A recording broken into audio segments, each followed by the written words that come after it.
Hi friends, today I'm going to compare the 2020 Porsche Taycan 4S with the 2017 Maserati Quattroporte. As you know, the Porsche is all electric, whereas the Maserati is an internal combustion engine. These are not the usual cars you would compare. However, my friend cross-shopped both of these cars and eventually ended up leasing both. So I figured I'd take a test drive of both and figure out what they're like to drive. I personally think the Taycan is one of the most beautiful cars on the market, especially in a darker shade. It looks really good. It looks sleek and almost like a slightly longer version of the 911. This car has 20-inch aero wheels. And my friend mentioned to me that he hasn't noticed much of a brake dust in this car, and the reason is probably because the aero wheels hide the brake dust quite well, because it builds up behind the outer cover that you see. I also quite like the sleek rear end of the car and how the Porsche logo is written. There's a spoiler that races up at a certain speed. It's not a huge spoiler, but it's there. Now, the Maserati is a more aggressive and muscular looking car with a very aggressive front grille and a prominent trident that is inspired by the fountain of Neptune in Bologna, Italy. The rear of the car doesn't particularly stand out, especially when you compare it to the Taycan. The trident logo, however, reminds you that you're still looking at a Maserati. As you walk towards the Taycan with the key in your pocket, the car automatically unlocks. Now, the interior of the car is made of fairly luxurious products, especially when you compare it to the nearest rival, which is the Tesla Model S. The interior of the Porsche feels decidedly upscale. The seats are comfortable as in any Porsche. I believe these are the 14-way seats. And when you switch the car on, you're greeted by miles and miles of what appears to be LCD screens. There's a LCD screen in the front, and there's an LCD screen running all the way from the driver's to the passenger side, and all these screens are configurable. Now here's what the navigation screen looks like. You can change the other screen, for instance, to show the speedometer for the passenger. Here is the range of the car. It shows 240 miles and 99% charged.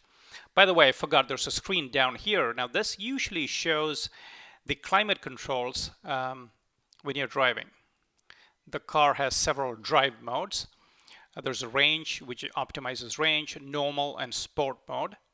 You can also change how the suspension behaves from normal, sport to sport plus. And you can also lift the car to go over bumps and so forth. You can also change the regenerative brake settings here. And like many other luxury cars, you can change your ambient lighting to suit your mood. One of the things I've not seen in any other car is the ability to make half the seat cold and half the seat warm. So if you want one butt cheek cold and one warm, if that's your sort of thing, then this car has it. As I said before, this has a small spoiler, and when retracted, this is what it looks like. Rear leg room is adequate with ample space for your knees. It's not a huge rear seat, but it's adequate. The high definition rear view camera offers multiple angles, so you don't accidentally run into a curb. As I said before, the big screen in the bottom houses the climate control and the volume. However, it can be quite distracting trying to use a touchpad when you're driving. However, my friend reminded me that there's a lot of redundancy built in with buttons on the steering wheel, and also the voice control system is quite good in this car. Now, the front LCD display is also configurable. You can have different screens showing different things according to your liking. Now, one of the cool features, which I think initially started with the Panamera, is electronically adjustable air vents. So you can pick and choose where you want to move these little circles to, and the air will automatically flow in that direction. I think it's a great piece of engineering, but I honestly think it's over-engineered, and it's really a simple process to reach forward and just adjust the air vents and make it flow where you want it to, especially when you're driving in a spirited fashion. I don't think you'll have time, or do I think it's safe to reach towards the screen to make your adjustments? Now, an actually useful feature is that the car will actually remember your usual settings, and it will pre-cool or preheat the car about 10 minutes in advance. So when you get in the car, it's nice and toasty or nice and cool. The navigation system also supports handwriting inputs. And it can also show you the nearest charging stations. Like an Audi, the map can also be displayed in the front cluster, either as a compact view or in an extended view, which I think looks quite cool with the floating display. Now, if you just want a minimalistic display, you can do that too, where it just shows you the speedometer. The optional panoramic glass roof is absolutely fantastic and gives the car an airy feel. Let's open the front and the trunk. The trunk is actually quite spacious for a compact car, and it also has a frunk like in a Porsche 911. Talking about storage, there's a storage space in the central console along with a wireless charging pad with a built-in signal booster. There are also two cup holders in front. Let's see how this car drives. As soon as you sit in the car, you know it's a Porsche. The seating position is perfect. The steering is at the perfect reach. The steering thickness is pretty good. You can see the wheel arches through the windshield, so you know exactly where to place the car. When you drive it, it feels like a very light car. The steering response is very sharp and predictable, just like any Porsche. One thing I did notice that the wind noise in this car is extremely well controlled. Now, when you drive an electric car, since the engine is so quiet, you tend to hear other noises. Most of them are annoying noises. I do remember driving a Tesla a few months ago, and the Tesla generates a lot of road noise, so that can be annoying, and then you start to hear a few rattles and creaks and so forth. This is obviously a new car, so there's no rattles or squeaks. And again, the wind noise is extremely well controlled. So there's a sense of refinement as you drive the car. There's a sense of luxury as you drive the car that you just don't get from a Tesla. The battery pack in this car produces 449 horsepower with a range of 199 miles. This car, however, has the upgraded performance battery pack, which increases the horsepower to 482 and increases the range to 227 miles. Now, when you do a launch control, apparently at overboost it produces 562 brake horsepower, and it rockets from 0 to 60 in 3.8 seconds, which is pretty good for a family car. It reaches a top speed of 155 miles per hour. The more expensive Turbo S has 750 horsepower and reaches 0 to 60 in 2.6 seconds. The obvious comparison is with the Tesla Model S, which has a slightly cheaper base price of about $79,000 and a more significant range of 412 miles. That being said, most of the time Porsche tends to be conservative in their range estimates, and most people report getting more range than estimated. Whereas with the Teslas, sometimes it can be hard to achieve the specified range. There's an even crazier Tesla Plaid Plus model, which I think reaches to 60 under 2 seconds, which is crazy, and also has about 520 miles of range, which is astonishing. The ride is extremely comfortable.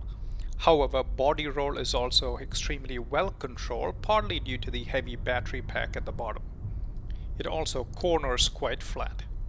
Obviously, this car has no engine noise, but interestingly, the electric whine is actually quite good to hear. In fact, I think there's an extra option where you can get more of that sound in the cabin. While the steering is direct, it doesn't quite have the feel of a 911, and you just can't tell what all the tires are doing when you're driving quite aggressively. That being said, I don't necessarily think buyers in this segment are looking for that level of sportiness. It's first and foremost a luxury car that is fast rather than a sports car. But I do think it handles much better than any other electric car that is out there. Now, when you get into the Maserati from the Porsche Taycan, it almost feels like you've been transported back in time. The materials used in the Maserati appear to be slightly more luxurious and perhaps more unique than in the Taycan. The gauges are all analog and appear to be made of high quality materials and are pleasing to look at. Now, the central infotainment system does look dated. It is somewhat similar to the Uconnect system you find in Chryslers, and I think some of the parts are borrowed from the corporate parent company. There's some storage here in the central console, and it's lined by good quality leather. There's also another storage compartment here to the left. The interior of the Maserati is dressed by a prestigious Italian fashion company that I'm now going to attempt to pronounce. It may be wrong, but here goes. Ermenegildo Segna. The silk inserts on the seats, the door panels, the wonderful stitching, etc. does give it a unique feel. However, some parts borrowed from Fiat Chrysler do appear somewhat cheap, such as the stalks behind the steering column, the Chrysler Uconnect type of navigation interface, etc. I do feel the German competition, such as the Mercedes S-Class, the BMW 7 Series, and the Audi A8, does overall offer more refinement, fit and finish, and better technology than Maserati. The rear seats are extremely spacious with lots of legroom, and I do believe the space is comparable to an S-Class or a 7 Series.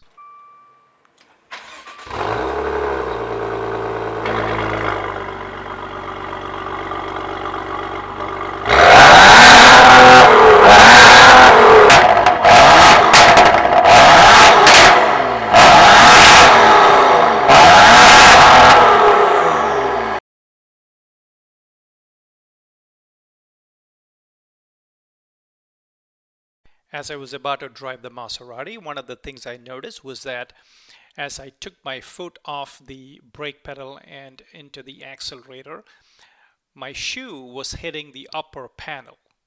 This was quite annoying.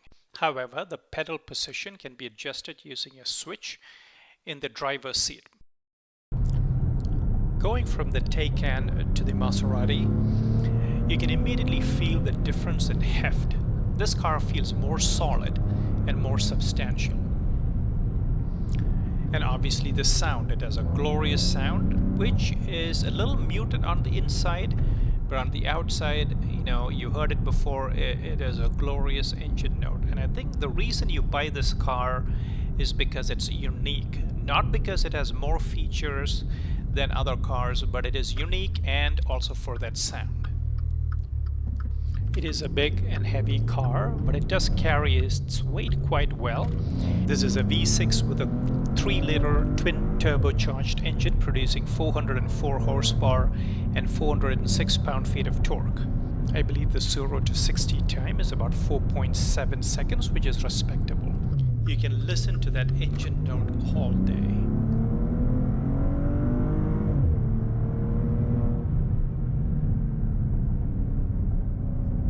What are my parting thoughts? Well, the Taycan is definitely the better sports car.